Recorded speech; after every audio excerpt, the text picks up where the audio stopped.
नमस्कार दोस्तों, आज के वीडियो में मैं आपके साथ शेयर करने वाली हूँ महादेव के 3 ऐसे शिवलिंग जिन्हें हमें हाथ से नहीं छूना चाहिए।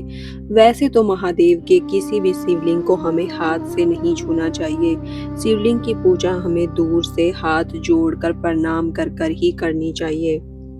लेकिन फिर भी लोग इन्हें छूते हैं, तो आज मैं 3 ऐसे शिवलिंग के बारे में आपको बताने वाली हूँ जिनको आपको छूना नहीं चाहिए, क्योंकि ये शिवलिंग कोई सामान्य शिवलिंग नहीं है, बल्कि एक ऐसी ऊर्जा का भंडार है जो आपके अंदर हलचल पैदा कर सकती है अगर आप इन्हें छूते हैं। जैसा कि आप जानते हैं कि स्वयं महादेव भी बहुत ज्यादा शक्तिशाली हैं, तो उनका बना हुआ शिवलिंग तो उनसे भी ज्यादा शक्तिशाली होगा।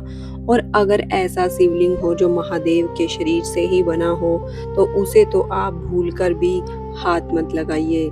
पहला शिवलिंग है केदारनाथ शिवलिंग। उत्तराखंड में स्थित यह शिवलिंग 12 ज्योतिर्लिंगों में शामिल है। महाभारत के बाद पांडव भगवान शिव से अपने पापों की मुक्ति मांगने आए थे। भगवान शिव उनसे नाराज होकर भैंस का रूप लेकर छिप गए। जब भीम ने उन्हें पकड़ने की कोशिश की तो शिव जी जमीन में समा गए और उनका कुबड़ वाला हिस्सा बाहर रह गया। उसी कुबड़ की पूजा आज केदारनाथ में की जाती है। यह शिवलिंग त्रिकोण आकार का है, बाकी शिवलिंगों से अलग है। यह शिवलिंग आम शिवलिंग नहीं है, भगवान भोलेनाथ के शरीर का हिस्सा है। हालांकि भक्त इसे स्पर्श कर सकते हैं, लेकिन मुख्य शिवलिंग को बहुत ही सीमित और नियमों के साथ ही छूने दिया जाता है।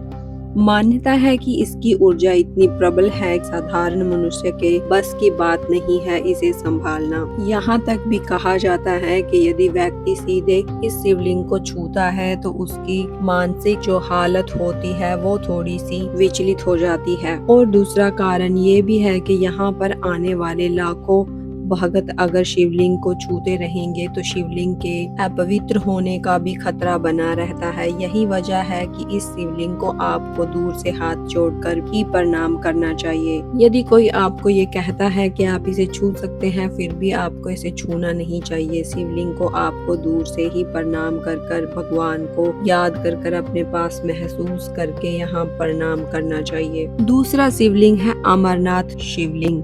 जम्मू कश्मीर में बनने वाला यह शिवलिंग बहुत ही ज्यादा खास महत्व रखता है।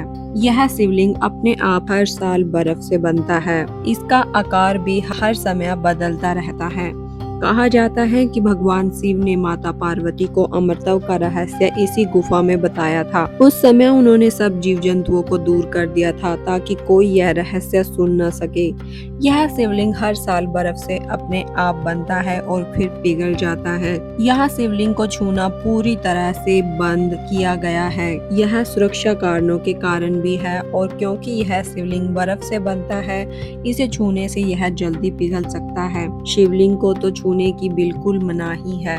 कोई भी व्यक्ति, कोई भी वीआईपी क्यों ना हो, इस शिवलिंग को छू नहीं सकता। केवल आप इस पवित्र और दिव्य शिवलिंग के दर्शन दूर से कर सकते हैं। तीसरा शिवलिंग है महाकालेश्वर शिवलिंग। यह उज्जैन में स्थित है और यह 12 ज्योतिर्लिंगों में से एक है। कहते हैं कि उज्जैन में एक राक्षस दूषण ने आतंक मचाया था। तब भगवान शिव ने महाकाल रूप में प्रकट होकर उसे मार दिया और वहीं पर स्थापित हो गए थे। यह एकमात्र दक्षिण मुखी ज्योतिर्लिंग है जो तंत्र साधना के लिए बहुत शक्तिशाली माना जाता है। यहाँ पर तंत्र क्रियाएं की जाती हैं। यहाँ भी आम भक्तों को सीधे शिवलिंग छूने की अनुमति नहीं होती है। विशेष पूजा या भस्म आरती के समय ही पुजारी इसे स्पर्श कर सकते हैं। आम व्यक्ति इसे स्पर्श नहीं कर सकता। मान्यता है कि इस शिवलिंग की ऊर्जा बहुत ही ज्यादा प्रबल होती है और आम व्यक्ति के बस की बात नहीं है उसे संभाल पाना। यही वजह है कि इन शिवलिंगों को आपको छूना नहीं चाहिए। तो ये थे महादेव के 3 ऐसे रहस्यमयी शिवलिंग जिन्हें छूने से जुड़ी कुछ मान्यताएं थी। कुछ जगह पर नियमों की वजह से छूना मना है, तो कुछ जगहों पर श्रद्धा और ऊर्जा के कारण लोग खुद ही दूरी बनाए रखते हैं। महादेव की शक्ति अपार है। अगर आपको वीडियो अच्छा लगा तो एक लाइक जरूर करिए और हर हर महादेव जरूर लिखें।